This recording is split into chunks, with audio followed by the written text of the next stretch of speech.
সকালে ঘুম থেকে উঠেই অনেক খিদে লাগছিল, তাই মজার একটা নাস্তা করে ফেললাম।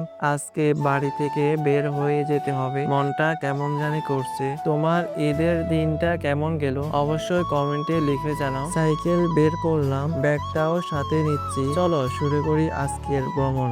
এখন মেইন রোডে আছি, মনটা ভালো লাগছে না কেন জানি, হয়তো একটু ভাবনায় আছি। আকাশে আজ মেঘ, গাছগুলো অনেক সুন্দর লাগছে, আবার হালকা ঠান্ডা বাতাসও আছে। সব মিলিয়ে আমার থেকে অনেক ভালোই লাগতেছে। তুমি ঈদের সালামি পেয়েছো তো? কেমন পেয়েছো অবশ্যই জানাবে। বাসার কাছাকাছি চলে এসেছি, আর একটু গেলেই পৌঁছে যাব।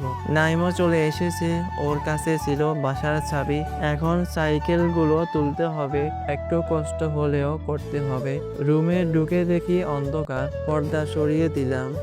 বাহিরের সুন্দর পরিবেশ দেখে মনটা ভালো হয়ে গেল। তো সবাই ভালো থাকবা, দেখা হবে আবার। ফিয়া অনিল্লা।